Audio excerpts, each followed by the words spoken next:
Welcome to the Coast N Tiki podcast, a unofficial guide to coasting theme parks, roadside attractions, unique dining, and escapism from that corporate grind. Let's get this show coastin'. Tonight's show may contain occasional adult language. Listeners' discretion advised. I lost the script, guys. I'm not gonna lie. I forgot where it's at. Lost the script? I swear to God, I was looking at it 5 seconds. Oh, I found it. Okay, we're good. And all the chaos of us setting up, you lost the script. I just wasn't paying attention. I'm not gonna lie. Oh my god. I have it now. Okay. The last one I didn't even have the script. I was just thrown out there and was just told to yap. That was it.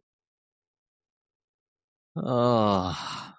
Well, as you heard from our totally non-AI intro, welcome to the Coast N Tiki podcast, where we talk about a variety of things: theme parks, unique dining, and escapism from your usual life. Yeah. Let's get this going. So, anybody have some big announcements or anything? No. No. That's my announcement. You didn't No. sound so confident there. I had to think. I was like, did I do anything? No. Well, not anything that's not apparently on the thing later. But You hesitated for a second. well, I had to think about it because I was like, I have done stuff, but it was like, oh, it's already on the script. Never mind. Okay, whatever. You didn't go to all those fancy fireworks stands that are popping up? No, but should I? But that's like expensive. Like I feel like if I bought like one set of fireworks, I would no longer have money, like at all. Yeah, I can see that. I still have a bucket list to try to get the Grounds for Divorce fireworks set. I forgot about that one. Isn't that it's like a ridiculous amount of money?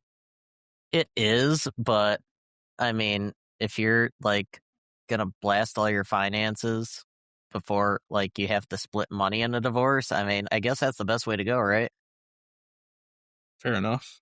Not an idea for anybody. You could allegedly do that. Yeah. Shouldn't we technically become like legally responsible for that if we like encourage people to do that? I feel like there's something about that. I don't know if it matters if we. I mean, that's their money. That's their choice. We're not like Say we're not endorsing anything. no. We're Don't not do what we endorsing. say. Don't follow us. No. Yeah, we post all this stuff. We're actually just lying to you. You shouldn't go and do anything that we post. Exactly. We're trying to mislead you. We actually own every single property that you see. So yeah, just give us money. Just don't do the stupid stuff. That's what it is. Unintentional plug for Black Cat Fireworks. Yeah. Or your local fireworks stand that's outside like Kroger's or something. You know, shop local. Support your local fireworks stand. You know the one that's out of a van that's just on the side of the road with the thing that says fireworks on it? That You is know, where those buy are it. the cheapest. You got to Those get are it the local. best. That's like the stuff that if it is going to go wrong, like if any of them will go wrong, it's there. And it's like that's what we need in life. That's the kind of excitement you get out of launching fireworks. True. I mean, we Reg and I did a trip up to the Thumb probably about 2 weeks ago. And it was Disappear. impressive on like there was like no food, anything, like trying to get up to the tip of the Thumb. Mm-hmm. But you bet there was like a million fireworks stands just plopped at the side of the road with cornfields and windmills. But there was a fireworks stand. Do fireworks expire? Is that like a thing? I feel like they have to. I mean, I'm not endorsing this as a good idea, but I've had fireworks left like in a bin for like 3 years before. Um, Got 'em. my parents have had like those giant sparklers in their one garage for just years. I think we finally burned through them last 4th of July last year. Yeah, I think some of them were duds at that point because they were so old. some of those were wicked. Like, I really thought we were gonna have like a bit of a grass fire, which actually leads us into our first peculiar topic. Yes. So, is the first thing on our coast down. There was, I don't know the full story on this. When I saw it on TikTok, or what's the other one? Maybe it was Instagram. I don't know. I saw it somewhere, but no, it was on the Reddit. Apparently, a bush just like randomly had spontaneous combustion under the X2 roller coaster.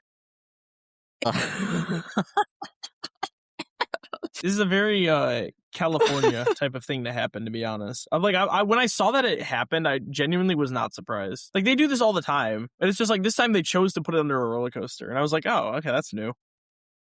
Yeah, I don't really understand this one. I feel like I probably should know more on what actually happened, but Yeah, since we're I information don't. spreaders out here. Well, no one really said anything. I mean, they reopened the ride. There was no Well, reports yeah, of because damage. once the fire's out, it's like, okay, well, like check for smoke damage. But it's like a roller coaster; it'll be fine.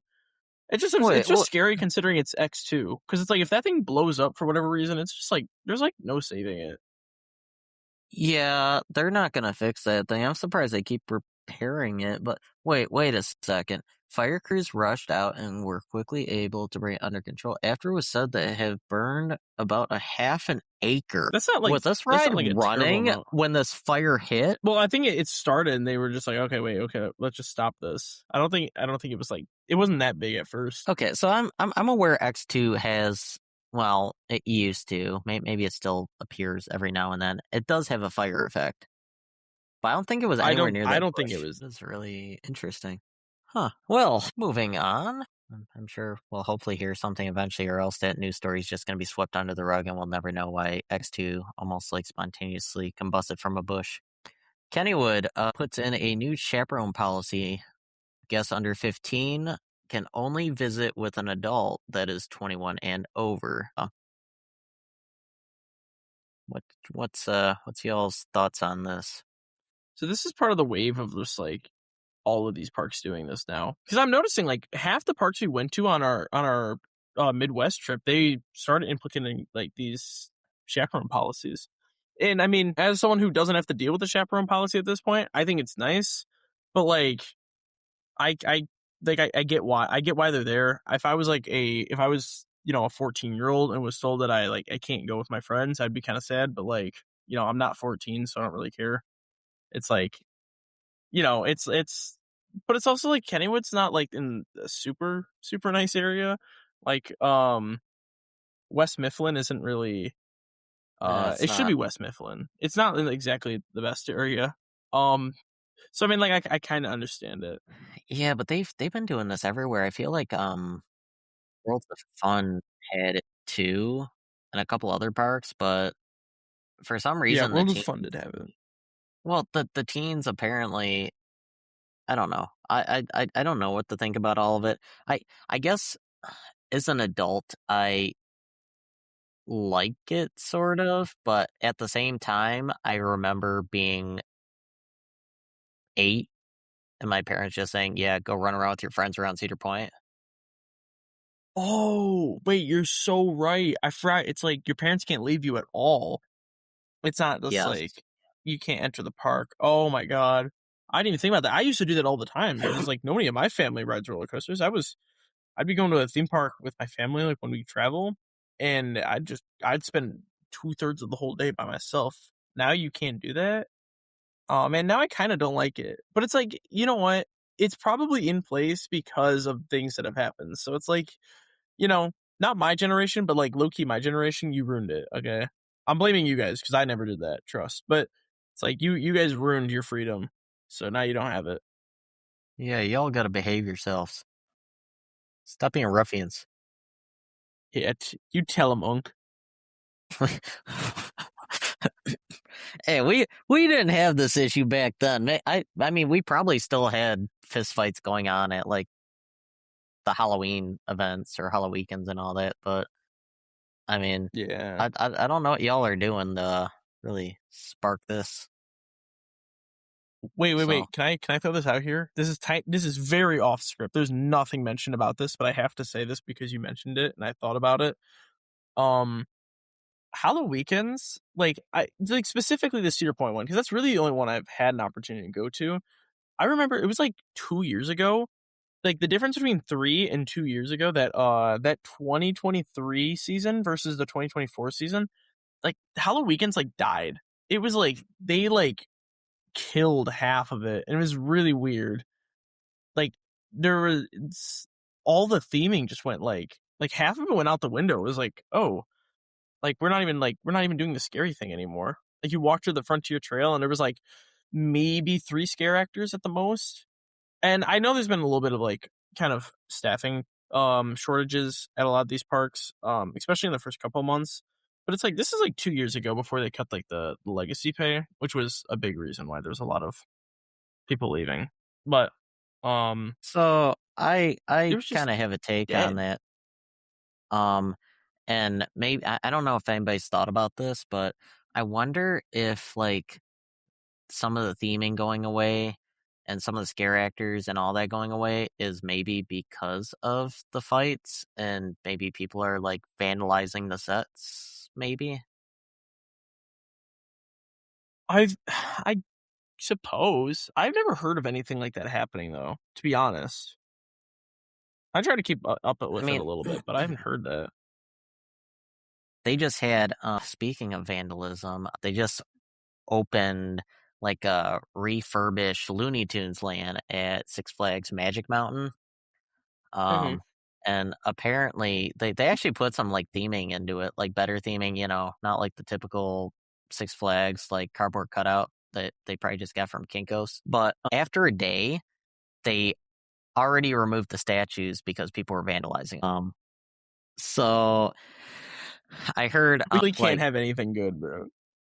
well, I guess I don't know if it was like Bugs Bunny and his whiskers, like somebody already like snapped the metal off. Which, I mean, kudos to you for having that kind of strength. Um, No, so, dude, why do people do this? yeah, y'all gotta lay off that creatine. It's like it's like the same thing. It's like you wouldn't. It would be like the same principle as like you see the Snoopy mascot, like the little statue that's there, and you bring like a marker with you, and you just start like drawing a whole bunch of bad stuff on it. It's like, why do you do this? What do you gain out of like doing that? You're just making it like look worse, and for the fun of it, because I'm sure you had a good laugh with your friends when you did it. But it was like that's it. That's all you Yeah, got. it does ruin it for everybody else. I mean, as much as this isn't great either, but I do get interest in reading it. The wooden coasters, when people somehow like etch their names and put like graffiti on like the wooden structure Oh, while they're yeah, waiting in line. I was just gonna say that if anyone listening is curious, Cedar Creek Mine Ride at Cedar Point has a really long like wooden like structure that goes through the queue, and it is filled with just graffiti everywhere. Like if people like there's like probably 50 to 60 phone numbers in there, and like people writing interesting things and drawing weird stuff. So it's just like, you know, very very fun to look at. Makes you really feel like you're at a family ride. I know you start to learn their stories. I wonder if Timmy and Tabitha are still together. They were back in 25. Wait, do you remember one of those? Are we for real? I do remember when there was a Timmy and a Tabitha and like a heart or something, which I'm assuming a high schooler probably wrote it on there. I'm not dissing the teenagers, only slightly. But I feel like you are. well, I mean, why do you need to broadcast your relationship on a ride at Cedar Point? Because what if you come back there the next year and it's like, ugh, can't stand her. Or I can't stand them. Well, that's you bring the marker back. Well, we've seen that at parks where, like, there'll be repeat offenders that'll come back and be like, I see your name. I see you were here last year. Like, these people know each other. The walls talk. That's That's my 2 cents. Oh, all right. Montezuma's Revenge at Knott's Berry Farm finally sees movement after 3 years. I feel like it's been 4 years on the refurbishment. The train is slowly moving down the launch track. It was actually doing some decent launches. The only downside is it has the Kumbak restraints or comeback. Oh, is Comeback? that new or is that's always been there? Think about the comfort collars on like the Premier Skyrocket ride. They changed them into like seatbelts. It kind of looks like you have floating suspenders. Wait, hold on. So this was called Montezuma's Revenge, and then now it's Montezuma the Forbidden Fortress. Is that what this is? Yes. If all of you know the joke about Montezuma's Revenge, I've always thought this name was kind of weird for the ride because Montezuma's Revenge is like a night at Taco Bell and not a great morning afterwards. You don't want Montezuma's Revenge. You can ride Montezuma's Revenge, but I don't think you want to experience the true Montezuma's Revenge. Good for Knott's for figuring out how to take a shuttle loop and reopen it after a couple years. Well, it's not an official date anywhere yet, is it? No, but they did start promising the Gold Pass people that, like, yeah, you're going to ride it this year, which I think is too promising because we've had to have been many times where we're like, oh, you're going to get to ride it this year. It's like, oh, psych. Yeah. But we got your money. A few times. But, like, if we're going to be for real, half the people who are going to buy a Gold Pass already, like, they were going to go no matter what. True. But I do get it. It's kind of annoying. I feel like, especially if you buy like the new Gold Pass, where it's like, oh, you get access to these parks too, and it's like, yeah, with your Gold Pass, this ride's gonna be open this year, and then you go for like your one time that you'll be able to go for the next 4 years, and it's like, oh yeah, just kidding. We pranked you. It sucks. I was just reading something today, kind of on the whole Gold Pass experience this year, with kind of like the whole Enchanted Park shakeup and all that.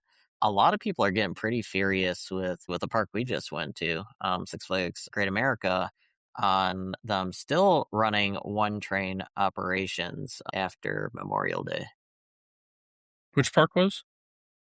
Six Flags Great America, still one train on X-Flight, one train on Batman. Huh. Well, yeah, Batman. I knew Batman. They were definitely fixing the train because they had piece by piece that thing was on the ground. Yeah, but do we even see the other train for X-Flight? No.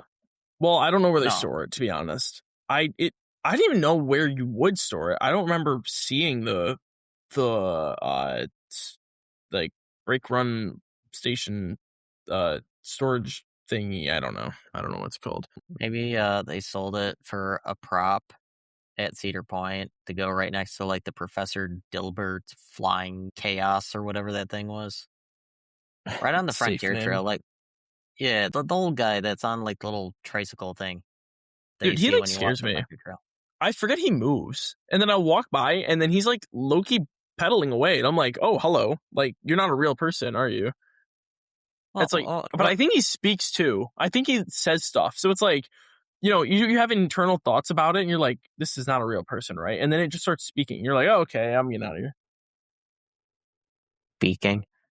It does. It has a voice. Not like it. There's a speaker nearby, and it acts as its voice. It's like, how does this thing for a flat ride have a animatronic that moves and speaks on the thing? I don't even know what the ride. Like, I know it's like a slingshot thingy, but that's all I know about it. And I know that it's got a funny little guy in the front. The attraction's not even there anymore. Wait, they removed the attraction? Oh yeah, you're so right. It's a giant open area now. So he's just there. He's living it up. Yeah, he survived. I actually don't know where he was originally at. I don't know if he was on Shoot the Rapids. I know he was definitely part of Forbidden Frontier, I think. Rest in peace, Forbidden Frontier. The whole 2 years you were here. Yeah, or the snake, the Snake River Expedition, which was basically just a knockoff Jungle Cruise. So, But it was kind of fun for someone who doesn't want to go spend $400 to go buy a ticket at Disney. Like, it was kind of cool. I feel like that area of the park is just becoming like forbidden to build on. Like, it makes absolutely no sense why, like, I mean, come on. The Jungle Cruise thing was like, oh, it just wasn't the attraction we wanted. It's like, really? 2 years? I mean, what if Disney went out there and it's like, yeah, not enough people are like going on the Jungle Cruise, so we're just gonna like take it out. Hey, turn it into a GCI Woody. I will never complain, except they will never do that. So I can beg for a taller and faster Mystic Timbers every day of the week, and it'll never happen because why would it? But I wouldn't be mad if they decided to do that. If they turn my pass holder dollars that I'm spending to go there on that. So are they doing anything with the Snake River Falls plot, or is it just like the holding bay for like the Snake River expedition boats? I think so far it's just been the holding spot. I don't know what they're going to do with that whole area. I don't know. I feel like a lot of it was just that they stopped running that thing because of staffing. Because that took a lot of staff in that area. If when you're walking around, there's a whole bunch of people and a whole bunch of places in there. That's like hard to run. I feel like Snake River Falls was built in 1993, I believe. So maybe that had more merit. But I mean, for Forbidden Frontier, they could have actually. Why didn't they just turn that into like the VIP season pass area? I don't know, but I don't know. I think just having like a building is a little easier for the VIP stuff. Because it'd be weird for like Cedar Point to be the only one where you have an entire like island thing, like in the middle, and maybe they didn't really have plans for it yet. But like the Millennium Lounge, it updated a little bit. They added a roof at some point. They were like, this is it. This is what we're getting. Yeah, did they like update the charging ports? I got no idea. Apparently my season pass comes with access to it, but like, when I'm with people, it's like I would feel bad going in there because they can't go in there if they don't have the pass. So it's like, yeah, bye guys. Like I'd never do that. It's like the same thing with I get a free fast lane, like a single use fast lane on the Prestige Pass. I've been to 6 different parks already. I've yet to use it once because it's like, if you're going with someone who doesn't have it, it's like, what are you going to do? Just look at them and be like, you can catch the next one? Like, you aren't going to do that. Yeah, it's so weird. Back in the day, you probably would have been able to try to join them in line by having one ride with your Prestige Fast Pass, but we all know how bad Fast Pass has kind of gotten this season. Yeah. Millennium is like almost unbearable. It's not even worth it having the Fast Pass for Millennium Force. It's just, a lot of that is also just because of the seatbelt stuff, which I cannot confirm or deny whether it's fixed or not. It'll probably be a month until I'm there again to report on that, but I'm sure somebody will appear there before I do and can let us know. But it's like a lot of that is like, it takes a minute to tell people they can't get on. They have to go back. They have to reopen the gate, because it comes through that side. They got to reopen the gate. Then you got to take them out, and then you got to reload that same car. It's like that that adds time. That adds time. The way that it's set up adds time. It's like, that whole long path from the fast lane point, that's supposed to be like 25 minutes, I think. And it usually ends up being about 40 just because, every other train is someone who is supposed to be able to get on the ride because the test see fit, and then it doesn't. Yeah. I don't get that. I feel like it's more restrictive than Wicked Twister. Honestly, I don't have a good comparison because I was not this size when I was last time on Wicked Twister, which was 2021, right? Yeah, I think Was it? This would be I like think elite it ball is. knowledge if I just remember the exact year. I got it. It was 2021. I'm so was good. I go to 21. these parks too much. I think, yeah, because I think it was closed during COVID, and then like they got it operating just long enough for like a farewell thing, and then they tore it down Yeah. for Grand Pavilion, which I forgot still that don't thing think was the food's. tall.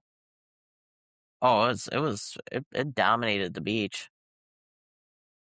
I kind of forgot about that. I always looked at it like it was like a 150 or something like that. Apparently it was 206 for the drop and 215 for the spike.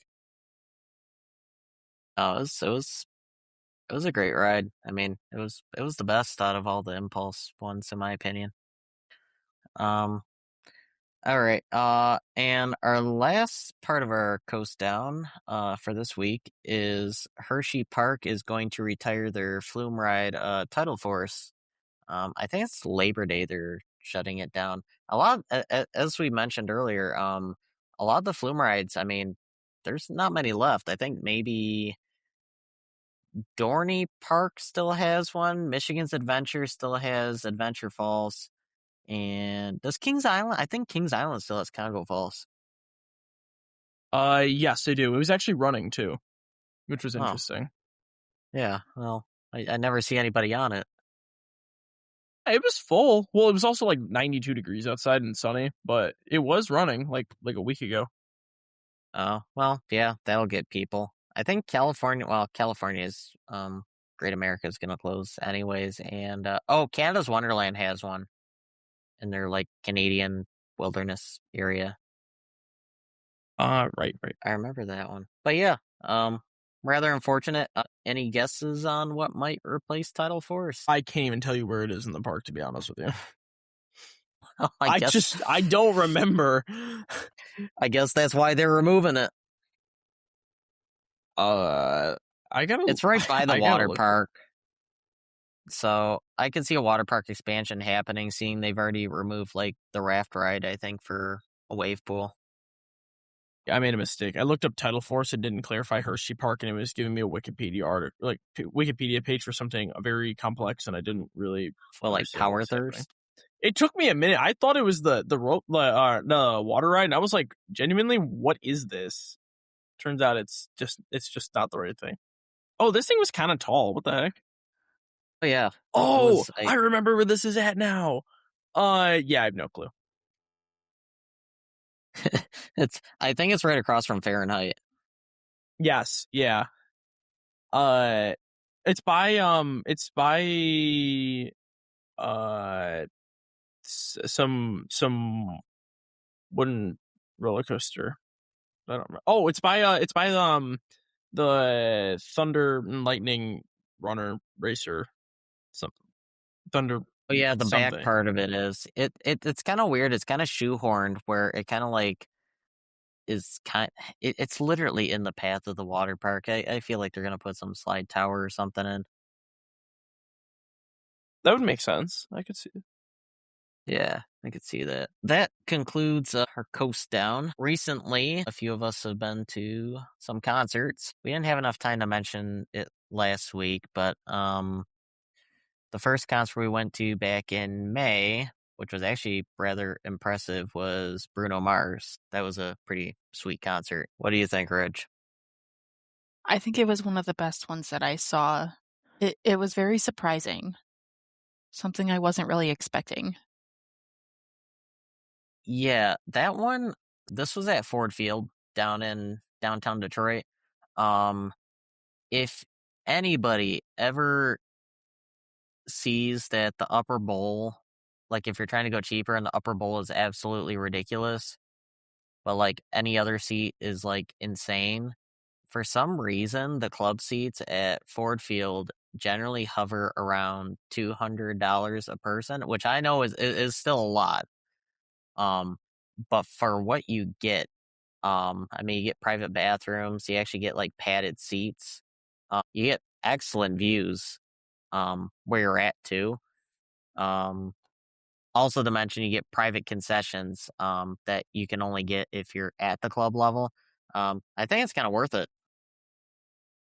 100%. Yeah, so he's worth seeing. Great performance. Guy literally looks like he's just floating on air half the time. His band is like insanely good. Usually a concert, you'll have a spot in the concert where it goes fast songs and slow songs and fast songs. Like following that same pattern, I don't think there was any part of that concert that was like boring or putting you to sleep.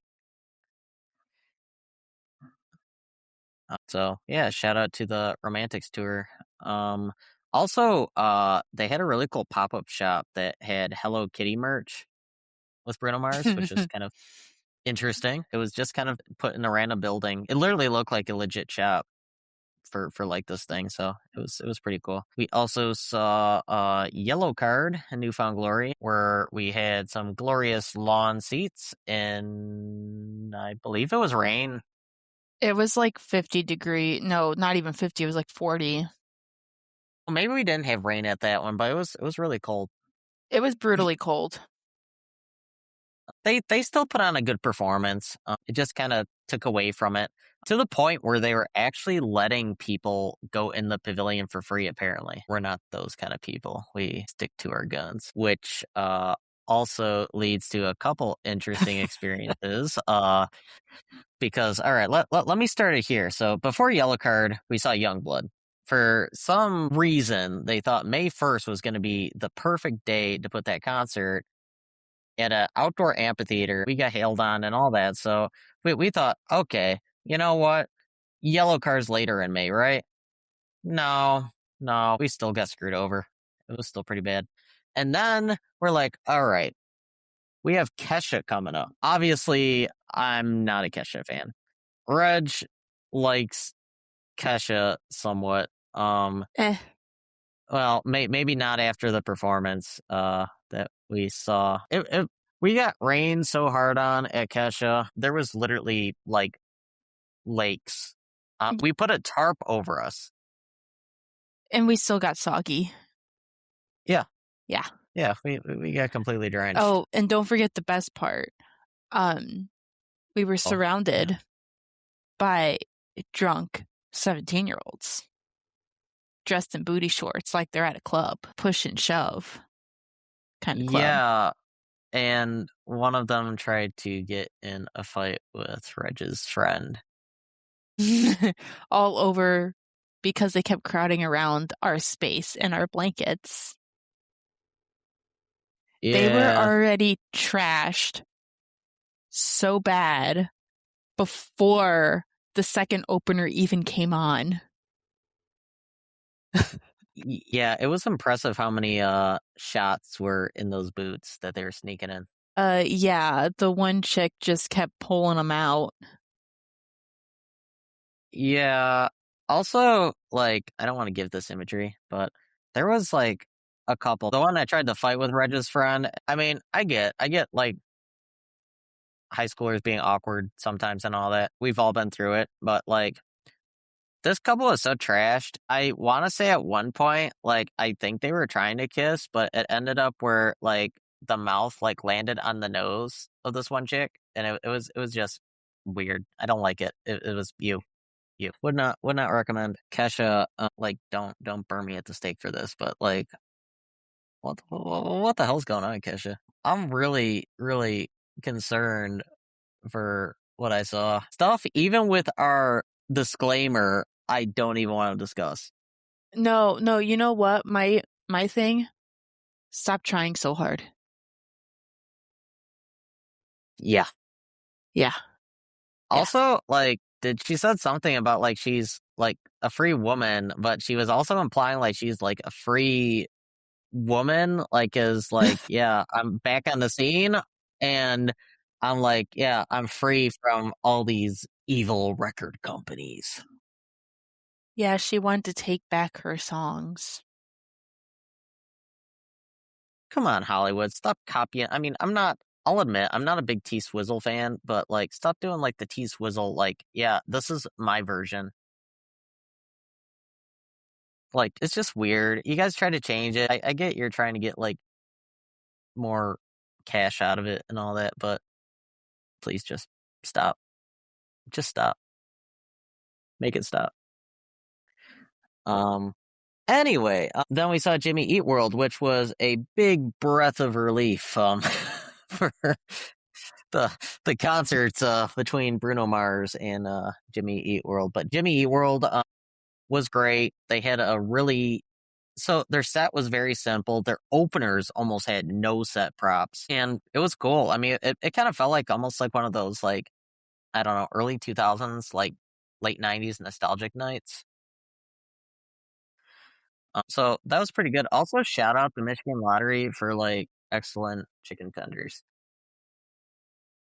Those No, you know what? Those fries, those French fries, chef's Hold kiss, on, man. my Chef's time has kiss. come because I actually know exactly those chicken tenders and fries because that's the only thing I've ever had the one time I went there, and they were like actually low-key good. It was either that or I was just really hungry, but maybe it's not just that.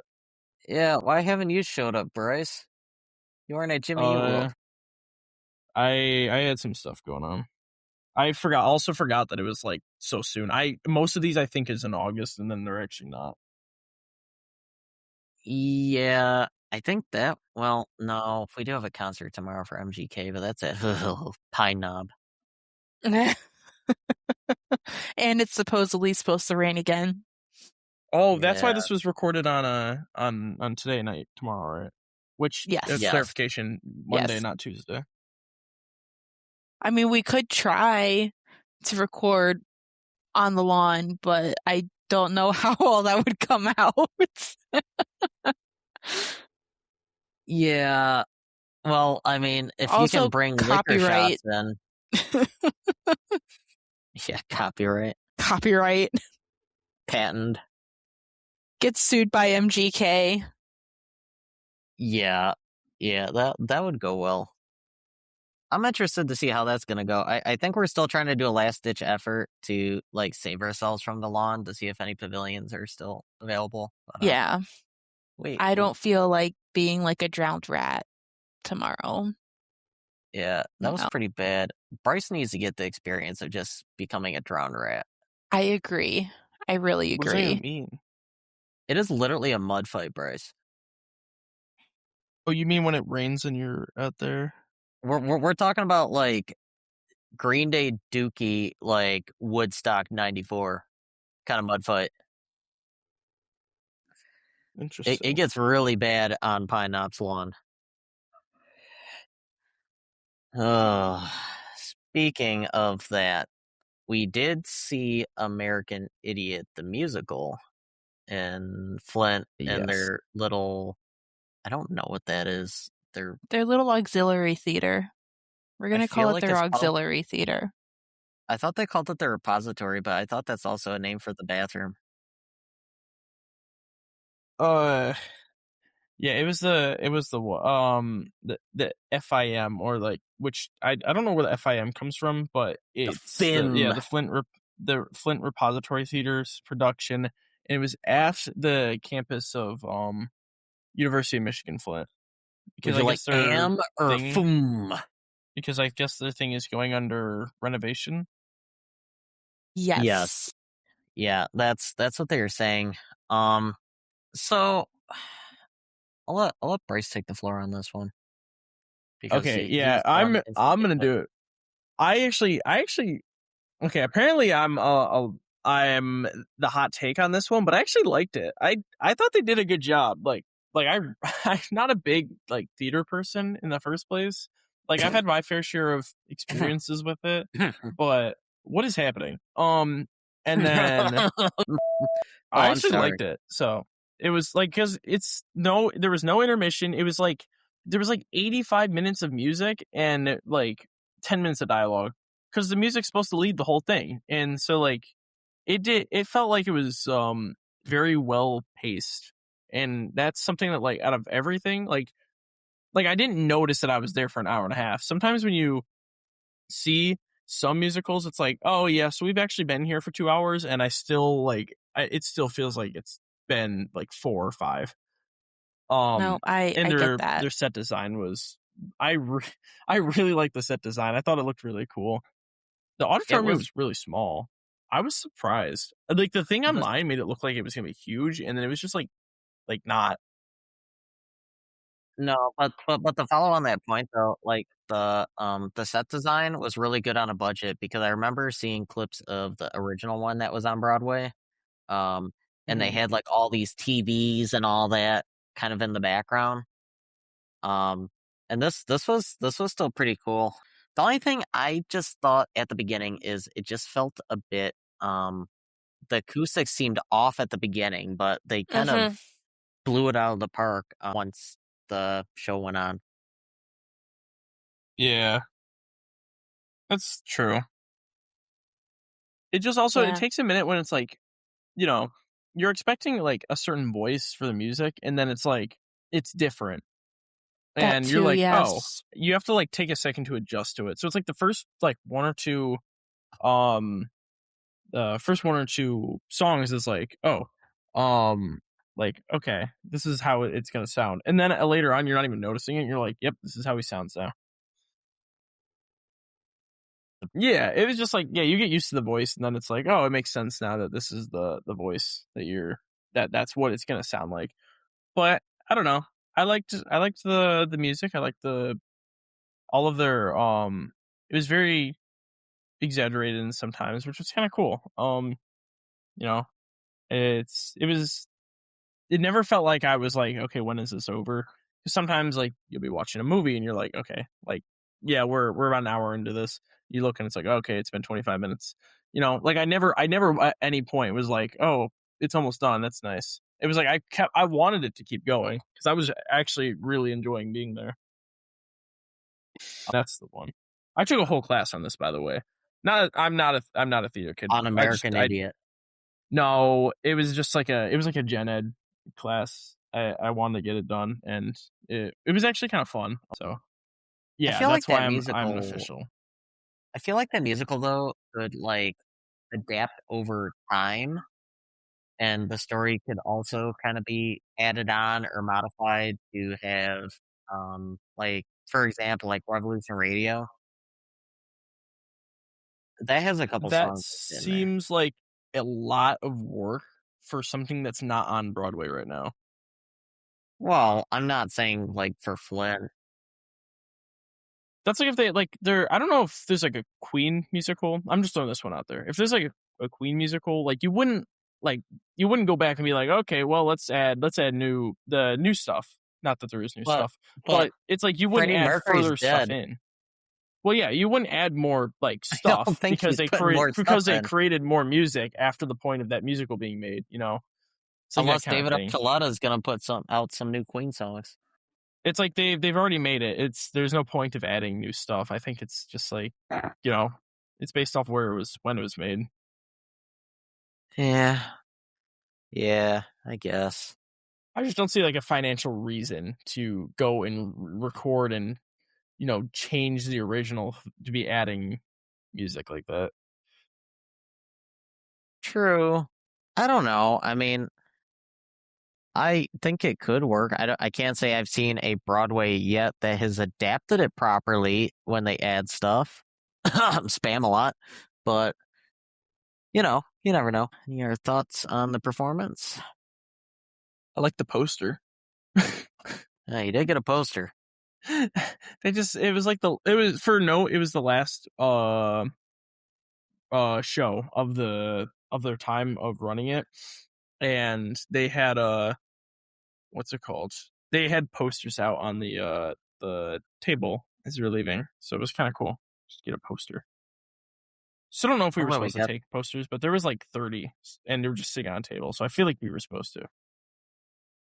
Well, it's also kind of cool to actually have something. I mean, it's not our hometown, but it's still cool to have something like from your state that actually says like, "Oh, American Idiot." It's kind of like when you go to a concert, like to a merch stand lately, and they've started putting like the exclusive like Michigan Lottery amphitheater shirt or like the limited Hmm. edition Pine Knob shirt for that band, kind of like what Simple Plan did Yeah, it makes you when. feel special. Yeah, all And what more to make money warm than feeling inside. special? Exactly, feels perfect. Well, But yeah, I think definitely worth it.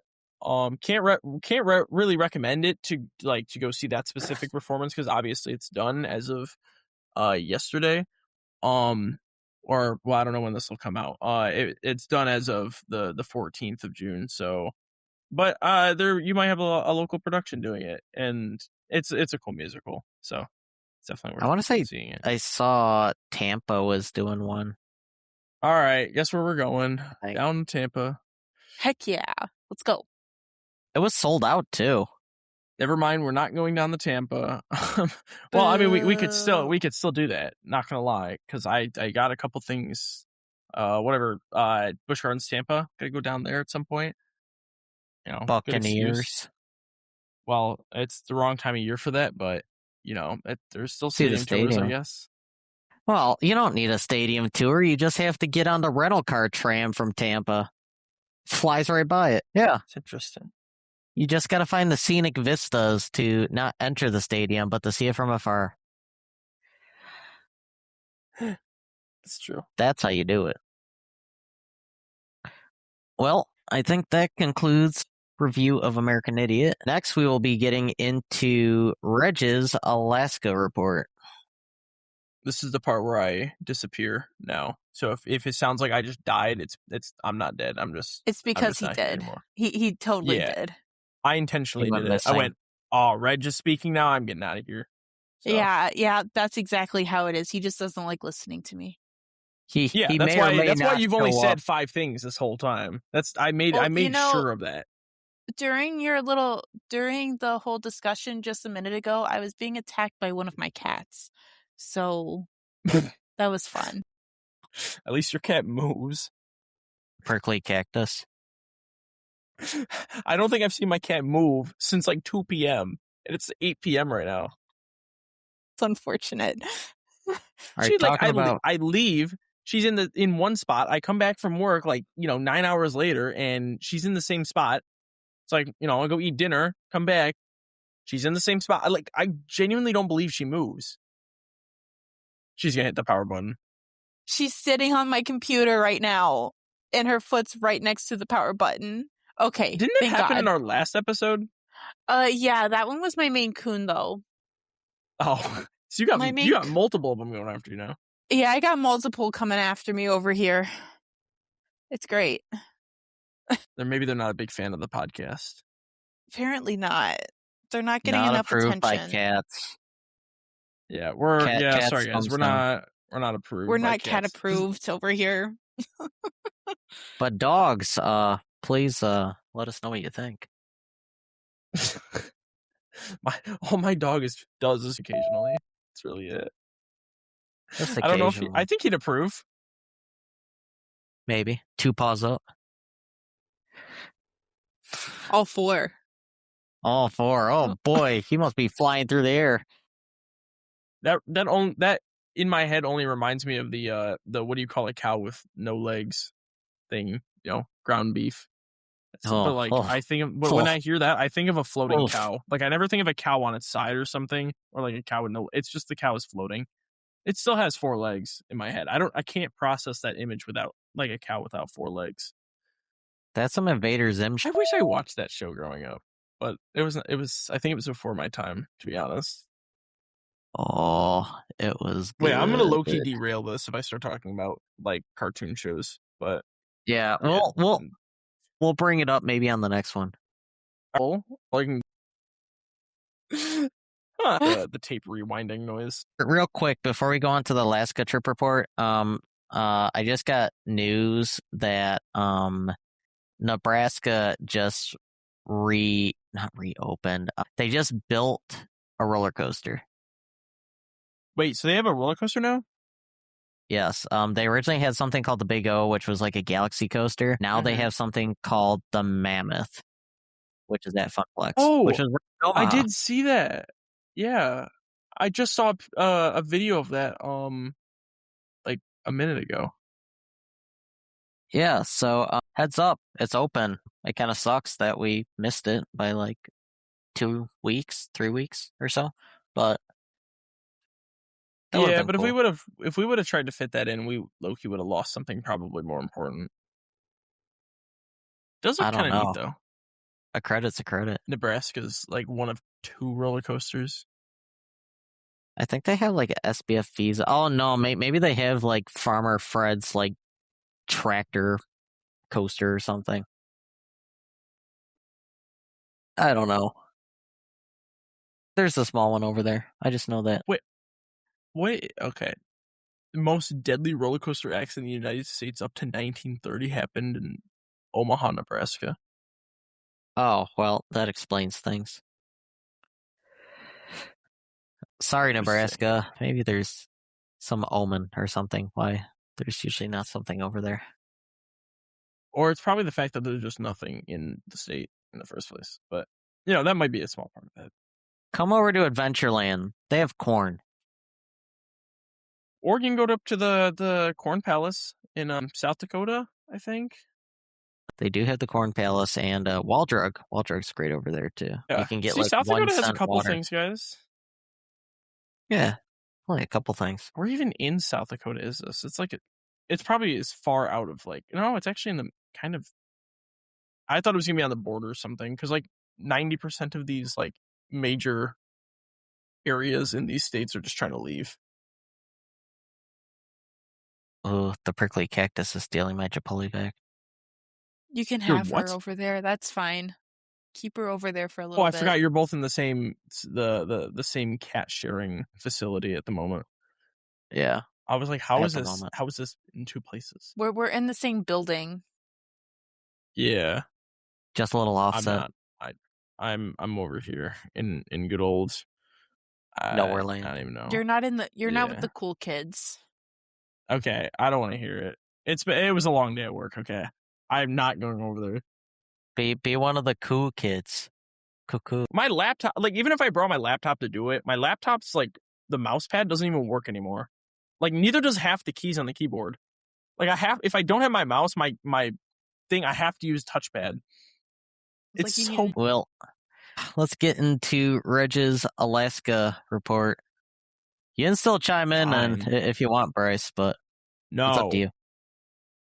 Wow. No.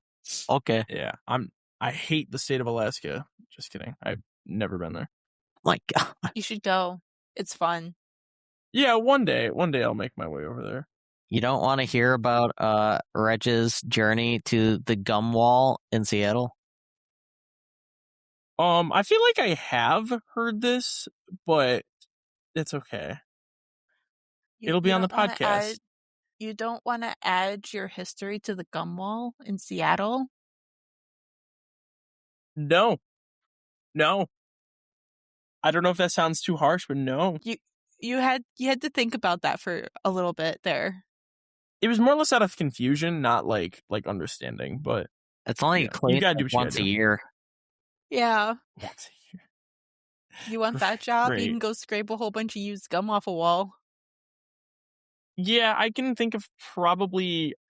I mean, I can't think of 100 things, but I can think of at least 20 things I could do instead of that. Wow. Wow. 100's a lot to ask from someone. You can go watch him huck some fish at Pike Place. Why are you? Yeah. Where are you getting all this? Anything else? Seattle. I know, but is there any cooler things? What do you mean cooler things in Seattle? You want to go huck fish? I don't even know what that means.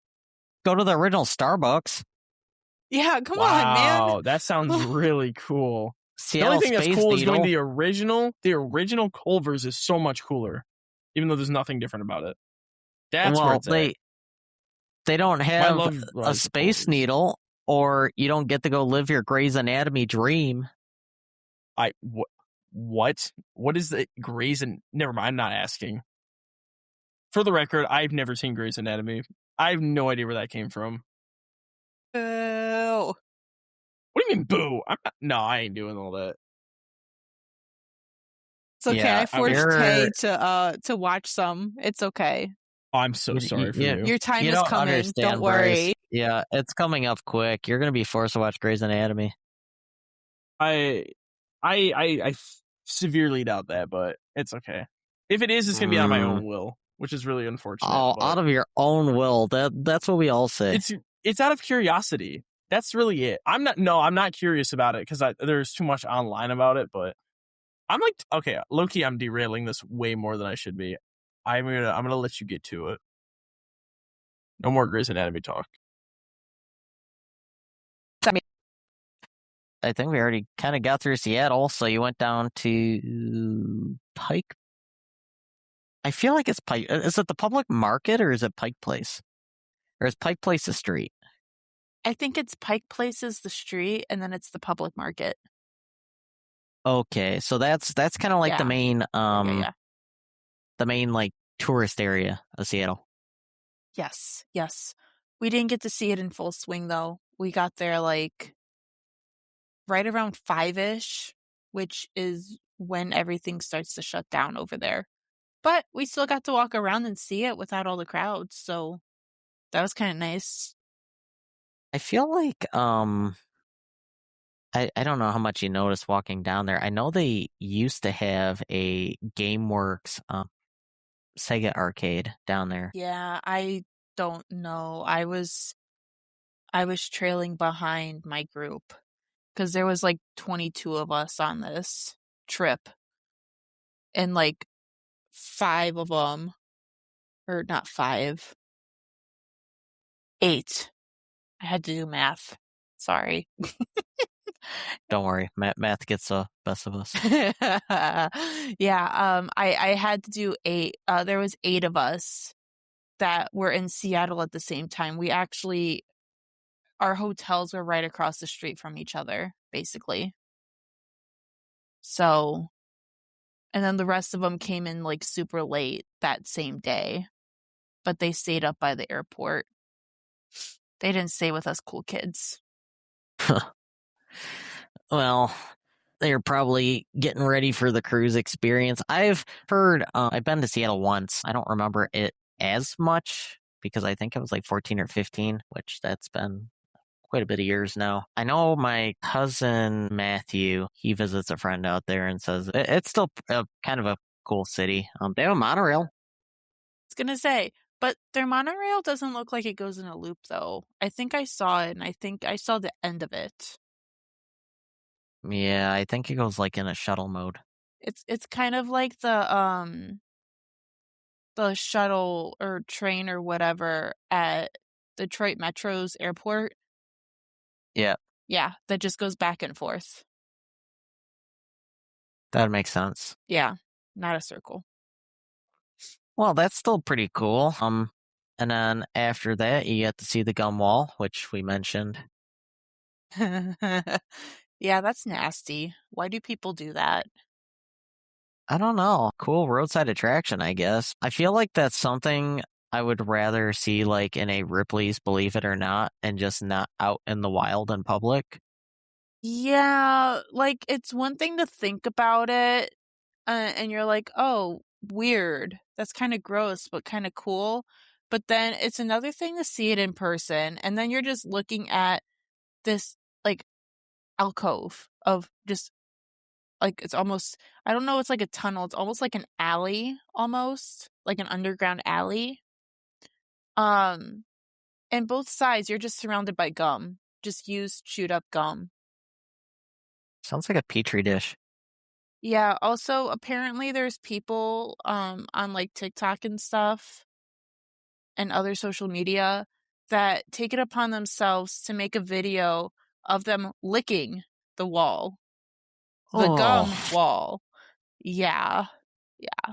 Luckily we didn't see one of those people. I wish we kind of did so I could have caught it on a secondhand video for them. But that's nasty. Yeah. No, the worst we had was just some guy coming up to all of us asking if they had gum or if we had gum so he could leave his mark on the wall. Oh my God. Yeah, stop being a freeloader of gum. Go get your own gum. Go to like the CVS like right up the street. You might have to walk up the giant hill, but you can go get some gum. Just go get your own gum. That CVS probably has the highest sales in the CVS chain for gum sales. Yeah, the whatever convenience store is right next to the gum wall sells like the most gum ever. I'm not here to pick up my prescription. I'm here to pick up my gum. It's like, oh, that person just bought gum. Let's go see them put it on the wall. Oh my God. Get a whole paparazzi around them. Make their mark. It gives a whole new meaning to take that gum out of your mouth, like when you're speaking or like during presentations or something. Oh my God. Okay, so on that topic, and I won't derail the Alaska topic, but it reminds me there's this one attraction. I don't know if it was at Conneaut Lake Park, which I believe is kind of closed now. I think another park has it, but they had a ride, I believe it was called the Devil's Hole, kind of like a dark ride. And they had a spot where it had like this mural of a devil and it said, stick it to the devil. And it just had a shit ton of gum all over it. I kind of wanted to see it, but that's what that reminds me of. So, you know what, Seattle, put like one of those dark rides, right through the alley.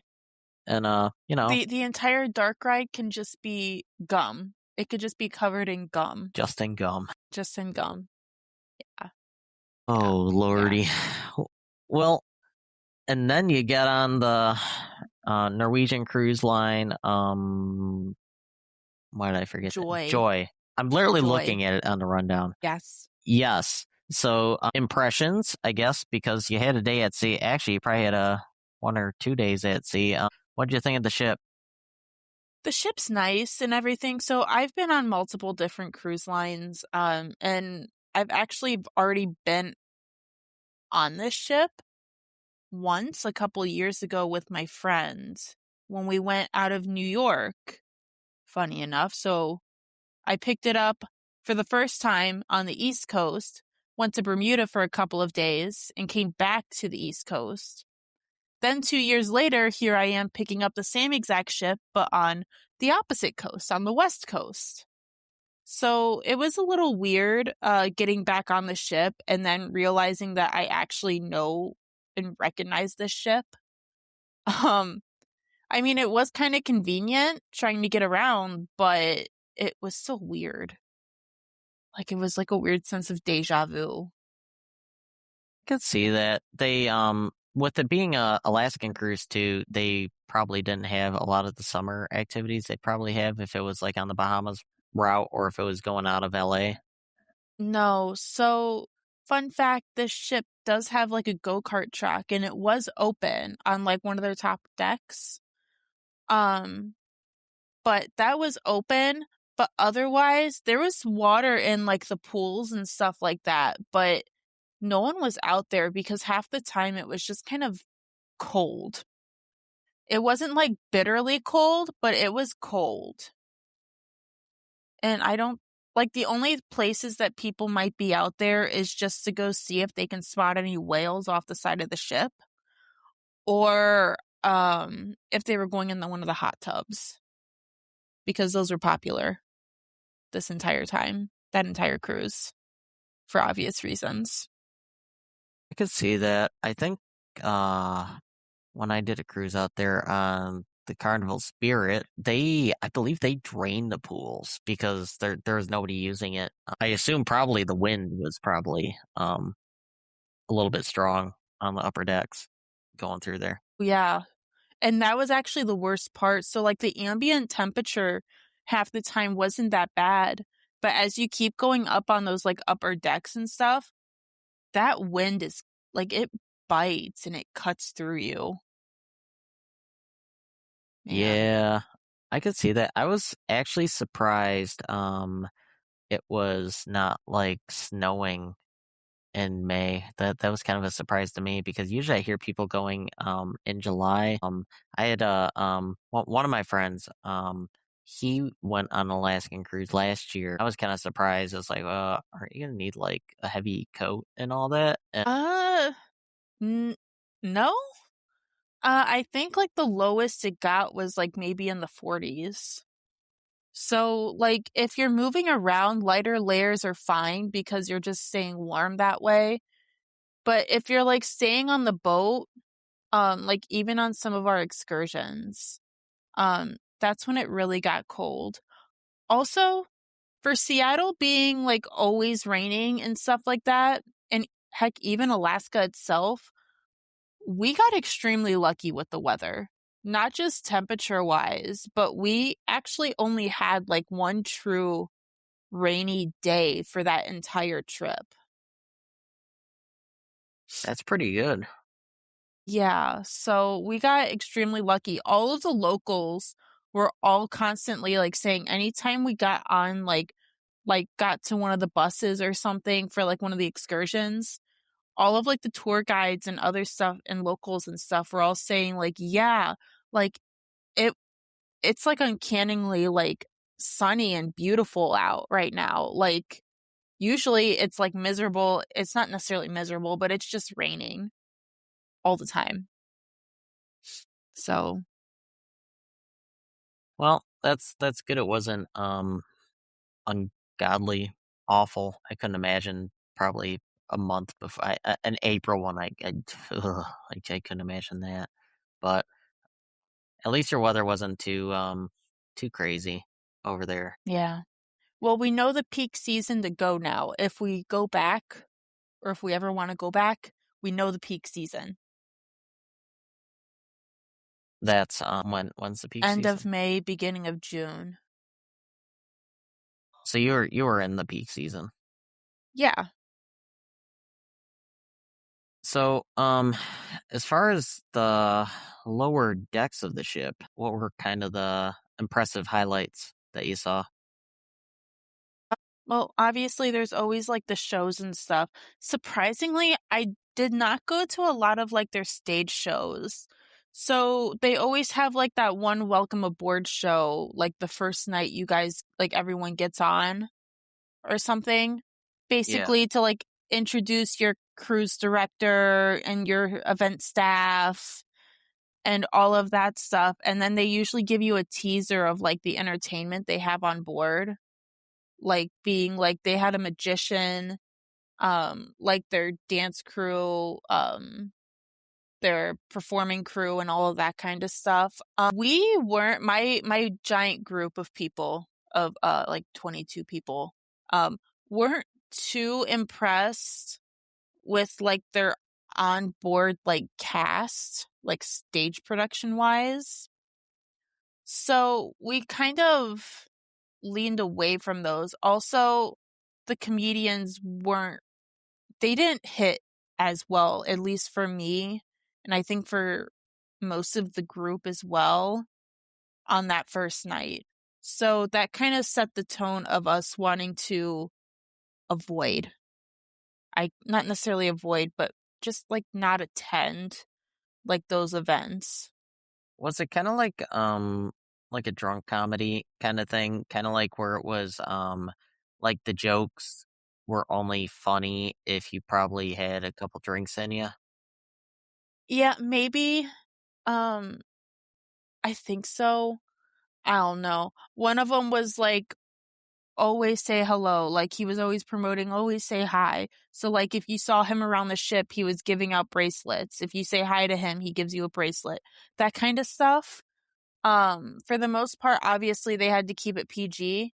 And even their PG, like their 18 plus shows weren't as like crude as like I guess what I'm used to hearing from those comedy shows. Cause usually 18 plus comedy shows are just off the rails, basically.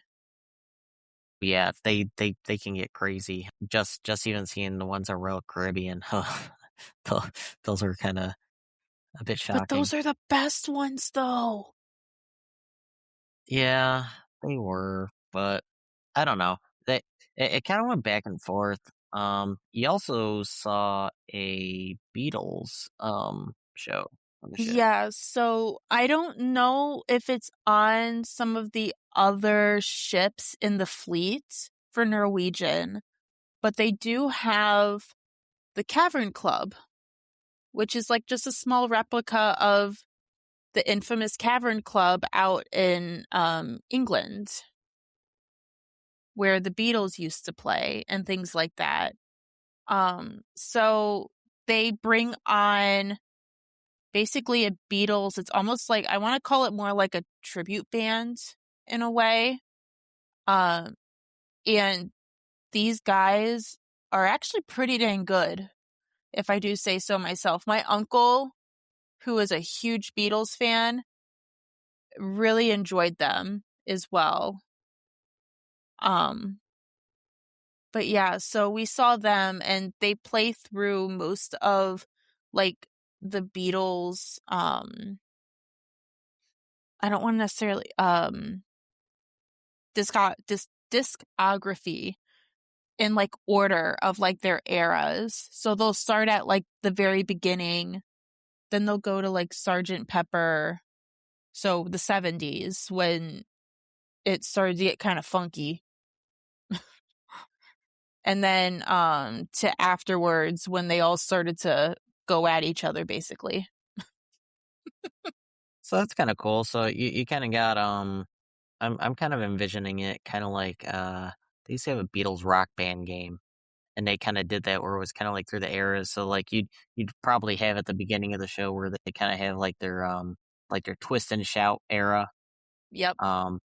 And then after that, I believe it was when they first went to the United States, and they probably played like Ticket to Ride and um those songs. And then probably after, I believe after that, they started getting into kind of their more drug infused era, where it was, yeah, Sergeant Pepper or the White Album. I believe Revolution was kind of in there too. And then did they end with Let It Be? Actually, I think the final song they played on their final show was actually Hey Jude, funny enough. But Was that? I wonder if that was on the Let It Be album. I don't remember. I think it might have been, because I'm pretty sure during the final show they did do. So their final show was more of like an accumulation, I guess you could call it, of like them through the years. So it was like from a little bit of everything. The one before that, I believe, was mostly just like the Let It Be era. So you still you kind of get a variety of always having kind of a different Beatles show, kind of somewhat of a different selection. Oh, yeah, and they all kind of look alike. Like they look like who they're supposed to be portraying.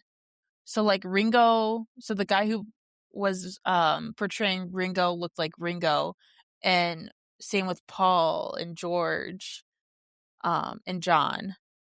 And it was pretty cool. I still think my favorite outfits though is their 70s outfits with all the crazy colors.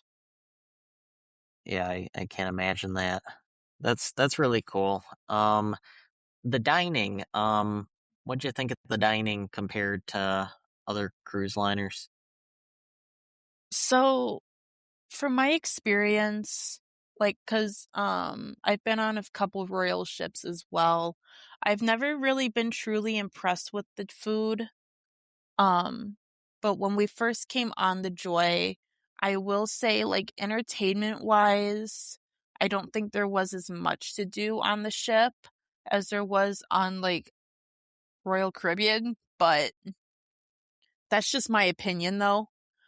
But food wise, I still think that the food choices on Norwegian is better, because you have like the 3 dining room. Basically, you have the main dining room, but then you also have 2 little offshoots of it, basically serving the same menu, but you don't have to sit in like the giant grand room. And then you have like a pub called The Local, and that's going to be your place where you can go up and get like your snacks at like 2 a.m. and things like that.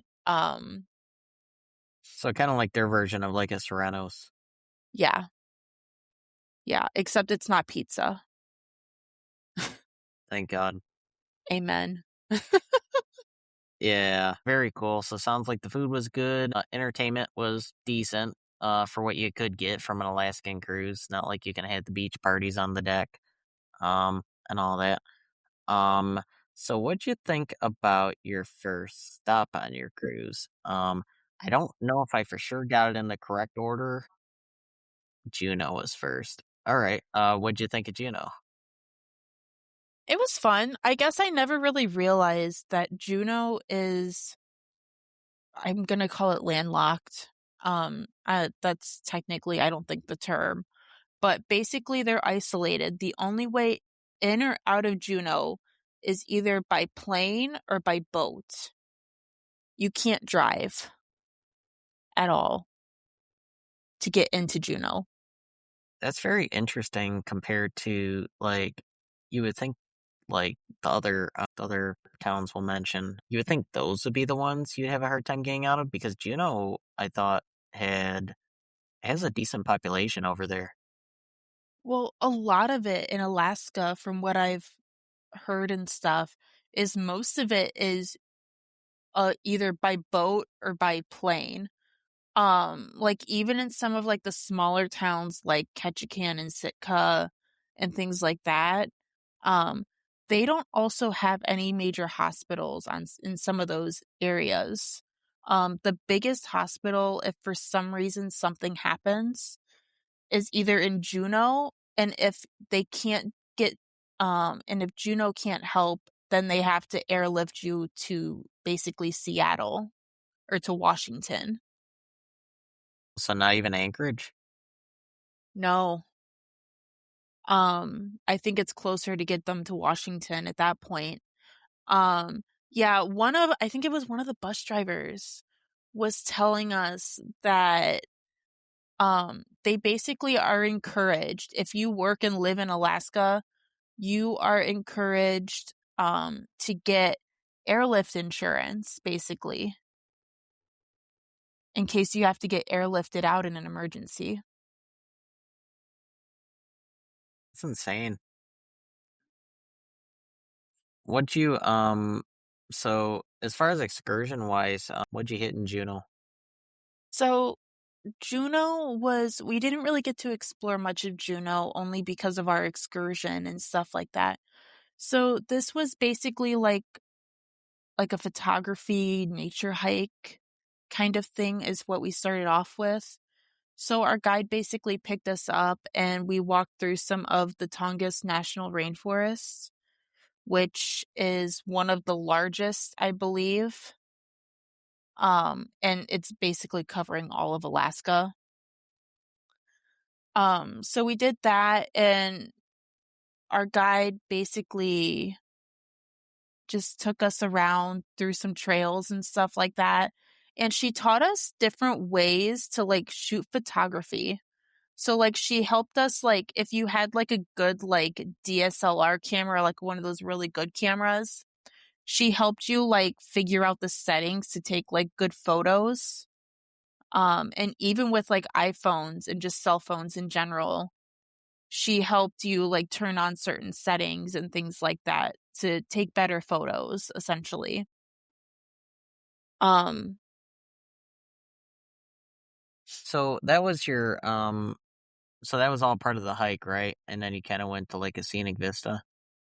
yes. So during the hike, we ended up, I forget which glacier it was, but we saw one of the glaciers, and where it was like receding and things like that, towards the end of that, before we got back on the bus and we proceeded to do whale watching, where we ended up in what they call whale soup.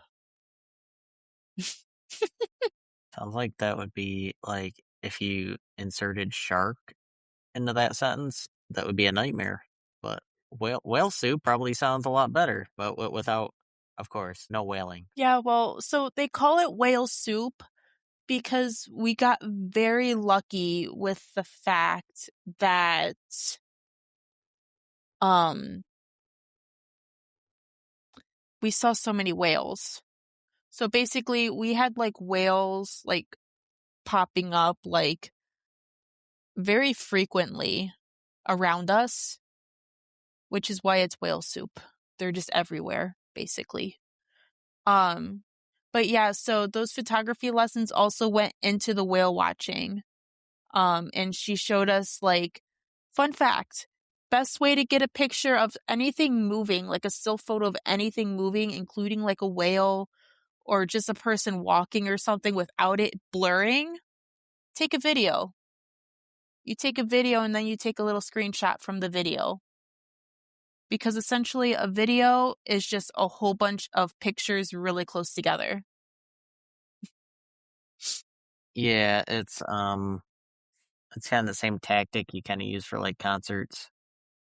That's what I do, because with all of the flashing lights, it's hard for a camera to focus for a still image long enough. Yeah, they're what do you call it? It's not a burst photo. I know there's a term that they use for it.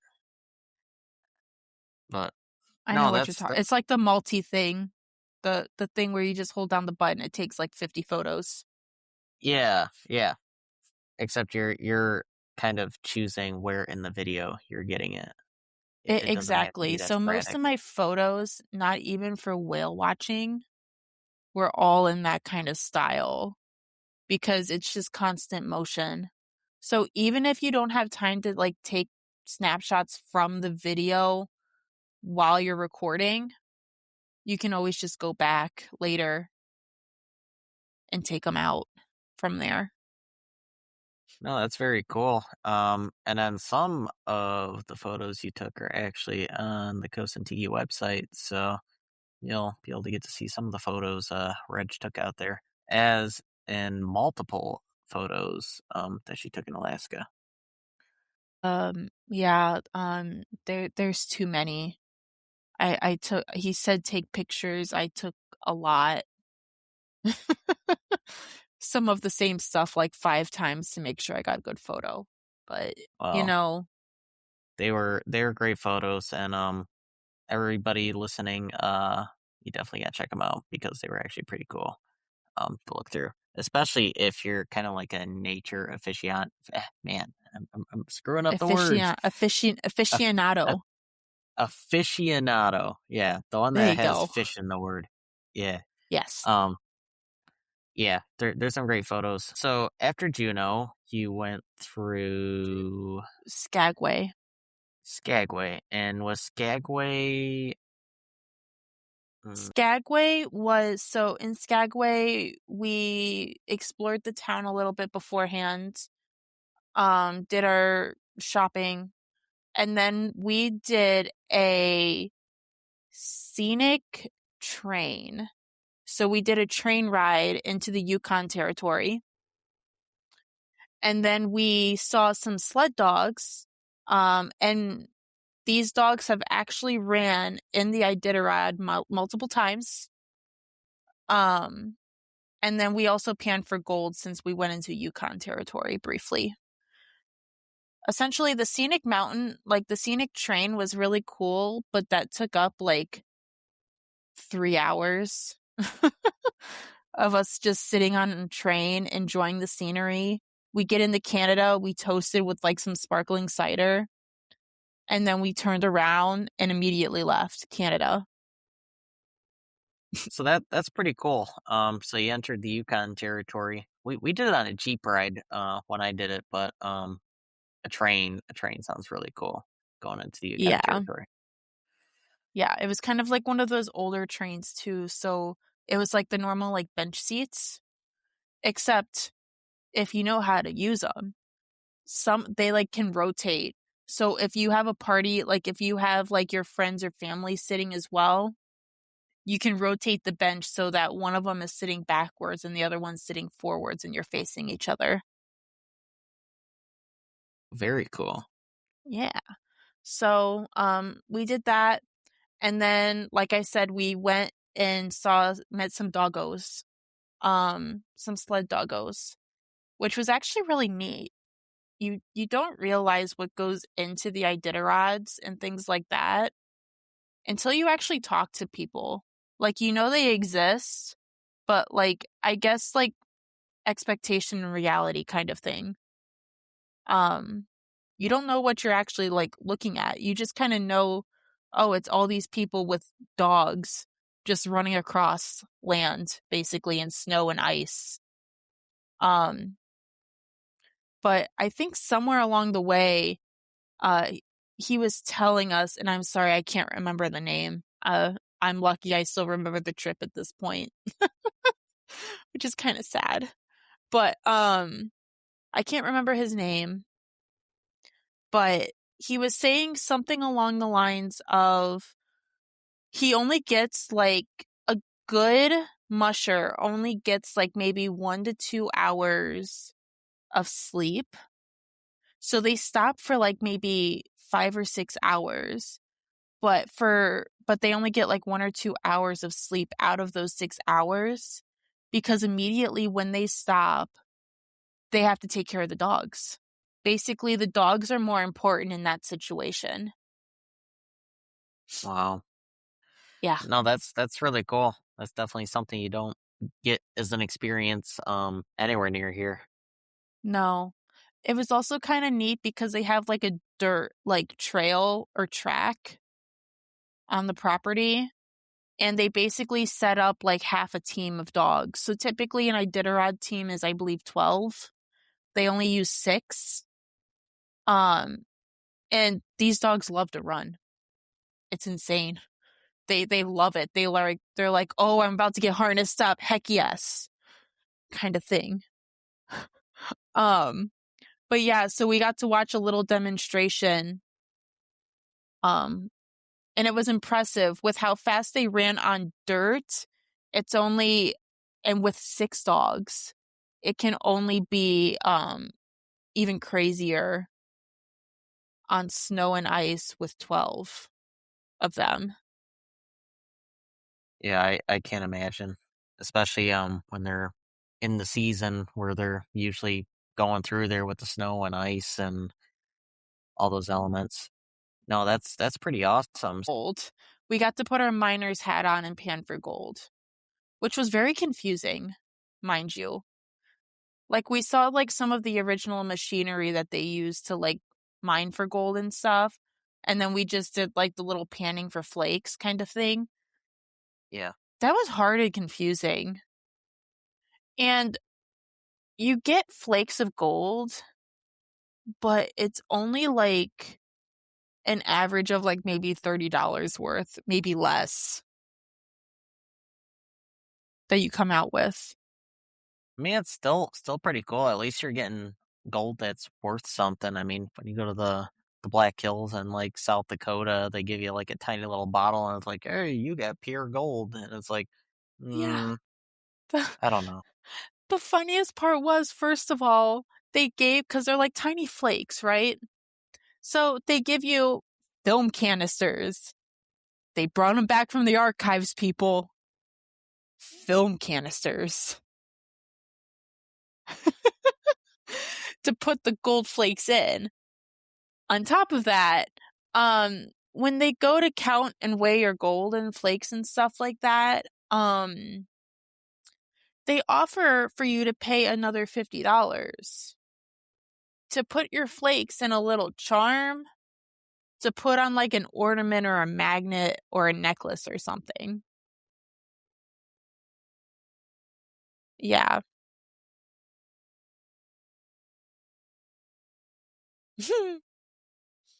Yeah. So I feel like if you wanted to put something, like if you wanted to do that, just go to Five Below or something and just go get like a little clear locket or something. I thought you were gonna say like go get some glitter to replicate the gold. I mean that too. Make yourself truly feel bougie. Oh, tofuti. No, that's awesome. So from there, was this when you went on your sea day again? I think so. It was a sea day. It wasn't Glacier Bay though. That was our last one. So I think after the next sea day, it was Ketchikan, where we basically visited one of the local tribes, Native American tribes, and we got. Sorry, the cat stepped on the computer again. I was watching her foot.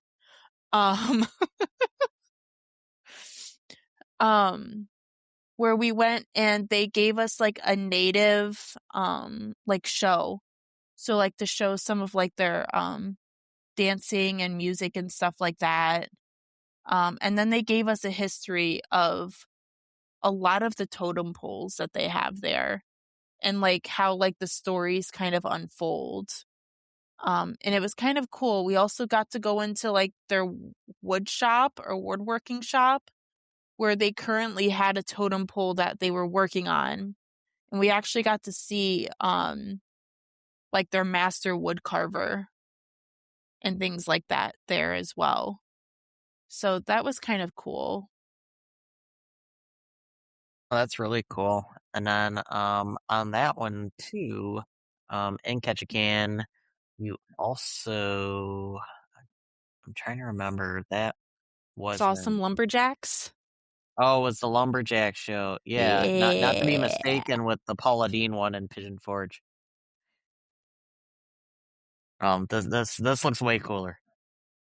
Yeah, so essentially, so with most of like the people in Alaska, a lot of the majority of the population is seasonal. So they come in, work for the season, and then they leave before like the true winter hits. And same with this lumberjack show. Essentially all of these gentlemen, they all are actual lumberjacks, in some way, shape, or form, and just about all of them have performed, or competed in like those competitions as well. Including one guy that was on our side. He had like won some of those competitions a couple times. But it was kind of interesting. It's literally just watching guys in plaid, cold start chainsaws, climb trees, and chop as fast as they can, basically. And surprisingly, they wear a lot of steel-toed boots and chainmail, which is how they don't lose limbs. No, that's really cool. It looks almost like those Scottish Highland games. No, I can't imagine that. That had to be really cool to see, especially in kind of its native environment too. I'm sure that'd be really cool to see. So sounds like it's worth it. That was besides like maybe a little bit more shopping. That was pretty much what you did in Ketchikan, right? Ketchikan, yes. Say it with confidence. I know. There's so many names. I wasn't here, so I can only guess as best as I can. I'm kind of flying It's by the seat of okay. my pants at the moment. You're lucky I remember the rundown of the order, so Well, I would hope so. So after Ketchikan, you went to Icy Strait Point, or did you go to Sitka? it was Sitka. Okay. Yes. Was Sitka, was that the one you went to an island? Yes. So, with Sitka, we did what I'm calling like a wildlife cruise. Basically, we just boarded this little boat. And they kind of took us around, showed us like some natural caves really quick. And we just picked up, like, you just see wildlife on your way out to this island. The island was called Finn Island. Basically, we were the only group on it. They had a little catering company there, so we got like a Alaskan lunch for the most part there, with a bonfire and s'mores. And of course, that was the day that was the rainy day out of this entire trip. So that made it really fun when we got to go on the top like viewing platform of the little boat we were on. Because we did see a couple whales there. We saw some gray whales that day and some eagles, and then we actually saw some sea otters, which was something a little bit different. So But That's really cool. It sounds like you got some really good seafood, fresh seafood. yeah, so we got a whole bunch of crab legs. There was salmon. What else was there? There was like mashed potatoes. There was like some form of like berry salad. They either had, I think it was seafood chowder or tomato bisque soup. They had bread pudding or s'mores for desserts. They offered lemonade, water, and things like that. So overall, it was actually pretty good. Oh, that's really cool. And there wasn't much else in Sitka, right? It was kind of just going over to Finn Island. Yeah, no, it was just that island. But yeah, we got trapped up front with the group that had a lot of kids. They were the last to get on the boat every single time. So that was fun for that entire excursion. I kept trying to get up because my parents were like, "Oh, we're gonna go up to the platform." Okay, I want to go too. As I get trapped by one of the adults in that giant group with kids. Wow. Yeah, but Well, otherwise, still, it was great. no, awesome. And then from there, you went over to actually, I think, wait, no, Glacier Bay was one of your last ones. It Uh, was no, it was Glacier Bay after, I believe. it was Glacier Bay. It was Yeah, either so Glacier Bay basically or Icy Strait Point. yeah, no, so was it Glacier Bay? I think it was. It's either that or it was Icy Strait Point. But either way, um, Glacier Bay, no, you know what? I think it was Icy Strait Point because Glacier Bay was, I think, our last at sea day. So Icy Strait Point, really tiny. Not much going for it. They did have a cannery, on one end, which we did not have the opportunity or time to see.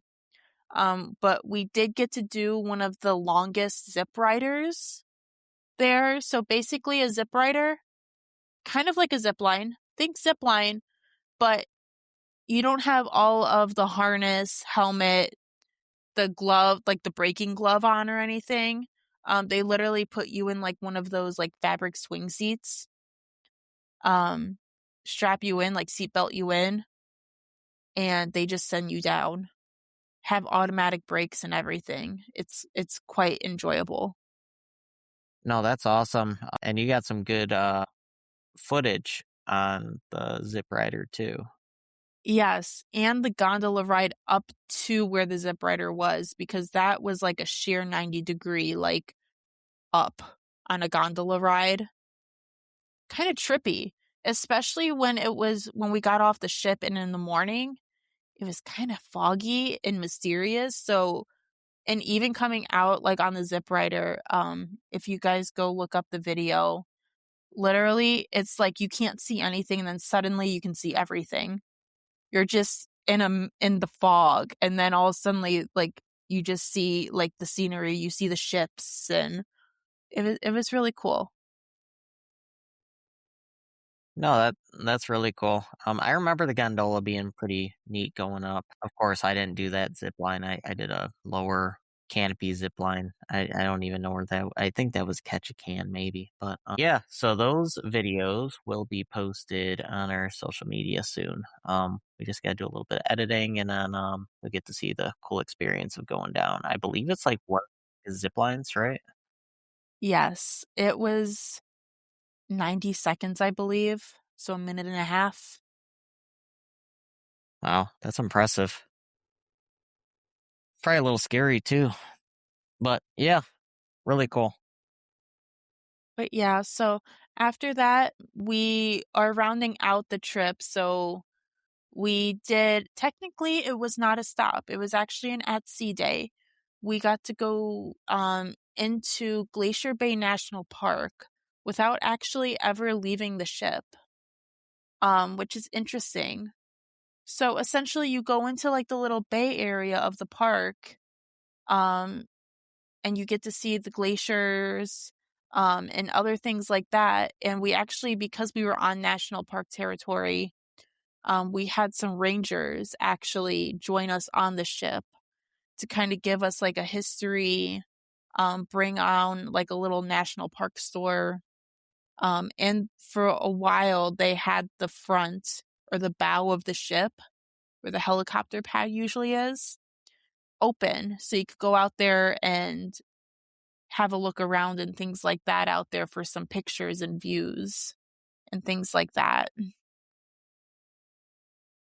No, that sounds really, really awesome. It's where I started playing with time lapses. Yeah, because that was. I'm sorry. I feel like I zoned out for a second. Lord. I apologize. I apologize. You're talking about Glacier Bay, right? Yes. All right. No, I figured you were talking about it. I just missed the slight part on it transitioning to that. Yeah, because you're saying the national park rangers came on board and they were kind of giving demonstrations of kind of like the history of it, right?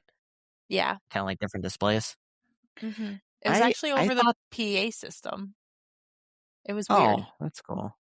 Well, yeah, that is different. But I thought it was really cool when you go through that area, like you kind of see the glaciers kind of melting in real time. Like you kind of like if you watch closely, you can see that they're slowly kind of like just crumbling. Well, and if you watch close even enough. in like some of the other areas, like in Sitka and Juneau and Skagway and all of those in Ketchikan, basically anything that you're looking at, they look like mountains, but you can see, a glacier pass through when it's rounded at the top. Like the jagged, sharp peaks are mountains, but if you ever see like any tops of those like rounded, basically a glacier had passed through. And I guess you just don't realize how massive they are in person. It's interesting. No, that's definitely interesting. I remember that being my favorite part of going through Alaska was actually seeing kind of like that glacial passage that you're going through. Yeah, the fjords, that's the name for it. Yeah, that was really cool. And then from there, you did your last stop, right? At Victoria. Yes. Victoria, British Columbia, yes. So, that was our last and final stop. Essentially, we did the butterfly gardens, which was kind of cool. Their insects were ginormous. Like, they were really big. I'm not an insect person, and I thought they were slightly creepy, but they were also really cool.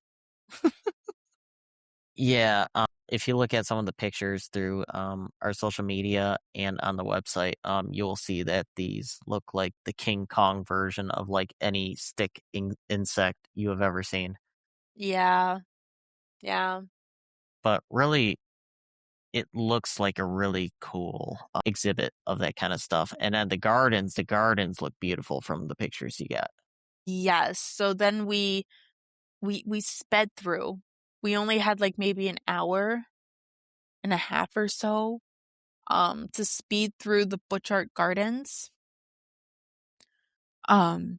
which I still think was one of the better botanical gardens that I've been to. Meyer Garden in Grand Rapids is also a really good one as well, but that one was really pretty. Another gorgeous day to be walking around, although it was crowded.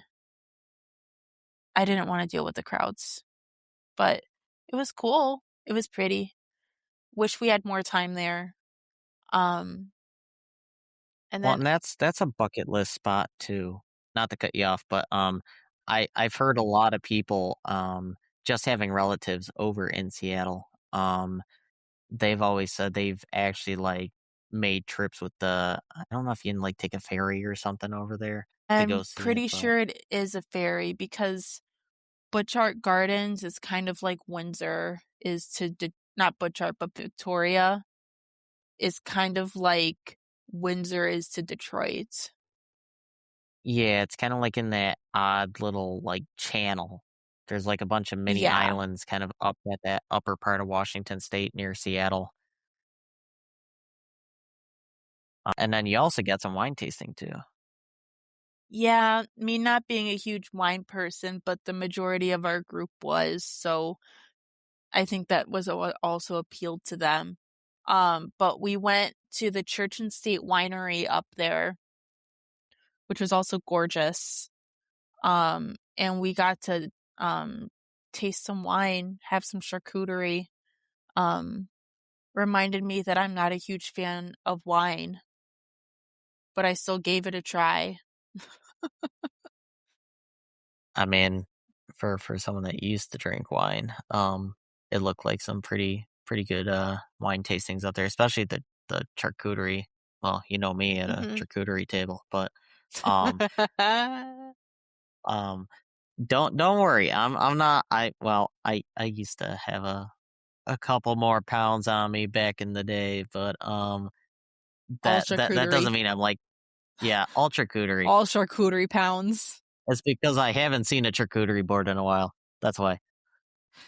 That's really cool. I mean, the whole Alaskan cruise sounds fascinating, and the fact that like there's details I still remember from that Alaskan cruise that were just like breathtaking. I mean, there's some images you just can't get out of your head. The cruise you might be able to, because a cruise is a cruise, but the sights you see up there, if any of our listeners have a chance to go up to Alaska, Reg, you can back me on this, or not back me on this, but if you have a choice to either go to, like, let's say you're on your last two non-continental states, you have to hit all 50 states, hit Alaska first. Alaska's, it's worth it.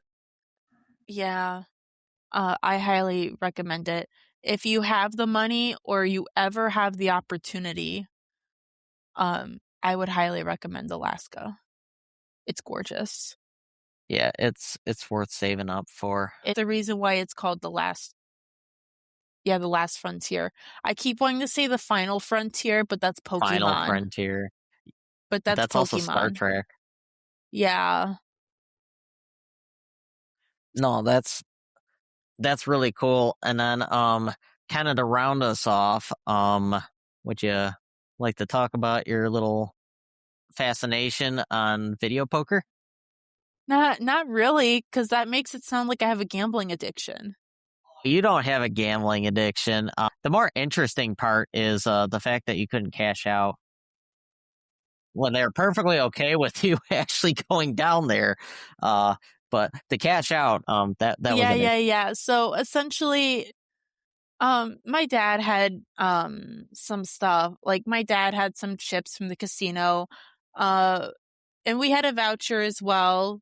It was my voucher, and we went to the casino on the very last night, and they were already closed, and it was like 9:30, 10 o'clock, which seems really weird for a casino. So we went up to their desk, and they're like, "Oh, go down to guest services." We're like, "Okay, cool." So bills had just come out. Everyone's bills was just delivered, which means not so happy people. So cue the guest service line of angry people. I just hear the robble. Yeah, basically. So we get up there, there's this customer, we're waiting in line, and there's this couple that are super ticked off. They are very not happy. And I don't know exactly what it was, but from what I could gather, it sounded like they had won some money, like a decent sum of money, and they were claiming that they were not giving it to them and things like that. So they were getting all uppity with the staff, and I felt bad for the guest service staff. Like, guest service staff always have like the best patience ever. And I felt very bad for them in those moments. So they were going at it, basically. And then their representative just walked into the back. I truly hope that representative was cursing them out in the back, because I know I probably would and be rolling my eyes because they were just being completely rude people. Not the guest service people, the couple. And things like that. So that was going on. Then they were still arguing and moaning and stuff like that. And then an older gentleman steps up to the plate to a different representative. Best way to describe him, he kind of reminded me of the uncle from Harry Potter, the big guy. No, not Mr. Dursley. Yeah, with the gray hair, comb over, with the mustache. Yeah, he reminded me of him. So then the couple was like right next to him. So of course, then I think he was trying to cash out as well. And then he started like slamming his hand on the desk and he started getting angry, possibly also feeding off from the couple that was right next to him.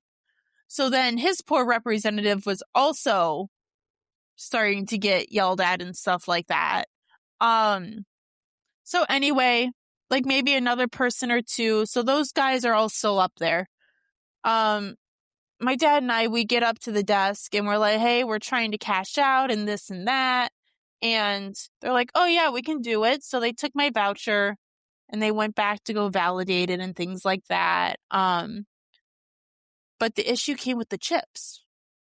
All chips are monitored and tracked on those ships. So, and the guest service desk doesn't have that kind of equipment. Of course they don't. No. So, come to find out, while we're sitting there waiting for our representative to come back from the back and things like that, and we're just sitting there patiently waiting and things like that, the officer on duty and the manager for guest services came out and basically told the couple to be quiet and go sit down in a nice way.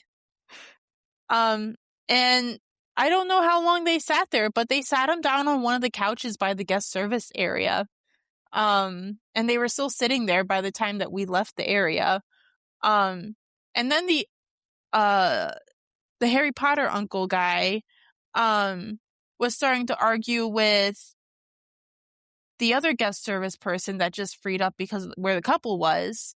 And his person came up and he's like, or the one next to him was just like, basically put him in his place. Kindly put him in his place. And basically was just going on about respect. Like, we'll respect you and help you as long as you respect us, basically. Yeah, customer service is a two-way street. Yeah, exactly. So, and I can understand about being upset. It's the end of the cruise. Everyone's tired and things like that. And there's upcoming travel ahead of them the next day and things like that. But, I mean, really, people, get it together, man. Yeah, I can understand that, but hey, you ended up getting your chips cashed out, so that was good. We did. So funny thing is, so our representative finally comes back and he goes, okay, so you're going to have to go back up to the casino to cash out the chips, basically. He gave me the money for the voucher already. But he can't do the chips. So he was sending us up back to the casino. So come to find out that they had to call the casino manager, basically, and be like, hey, I'm sending some people up to you. We can't do this, but they need to cash out. So they basically called them back into the desk to work. Sure, they are happy. Yeah, my dad's just like, but I was just up there. And now you're telling me to go back up there.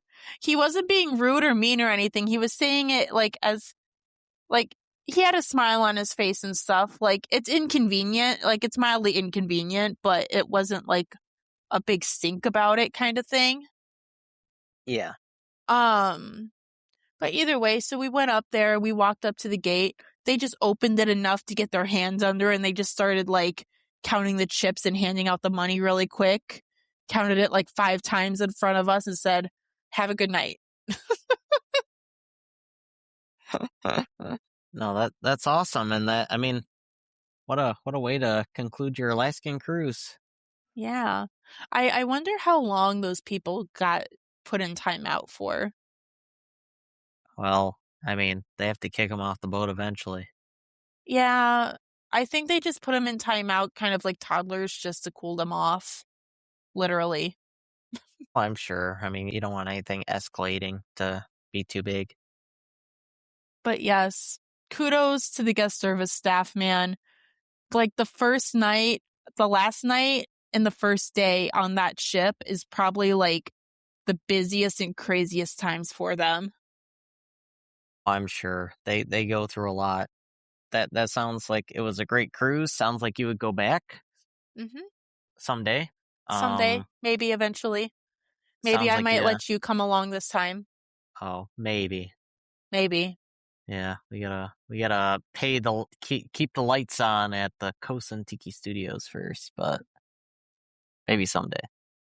Boo. You know what? Y'all should like help us actually like keep those lights on. Yeah.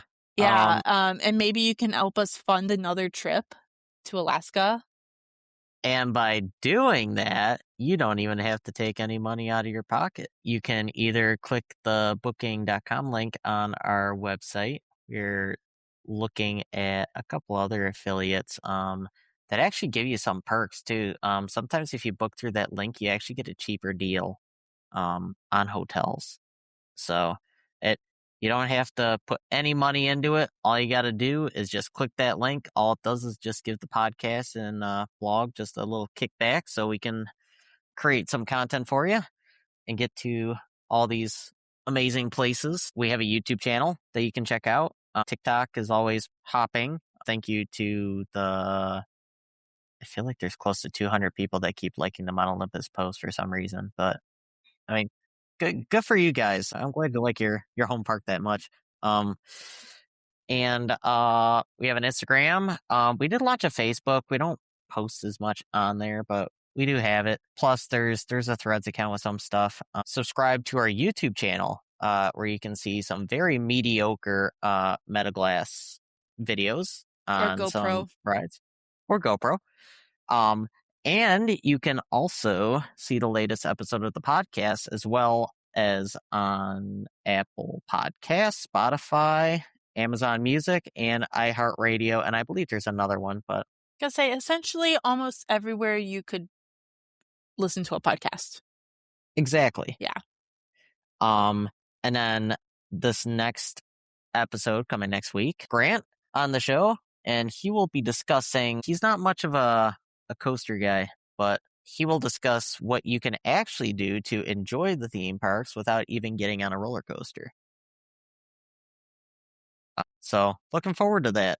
Yeah, anything else to touch on, Reg? I don't think so. I think you covered it all. All right, y'all. Y'all have a good night, and we will see you next week. Peace. Keep on coasting. Thank you for listening to tonight's episode of the Coast N Tiki podcast. For all of our listeners out there, keep on coasting.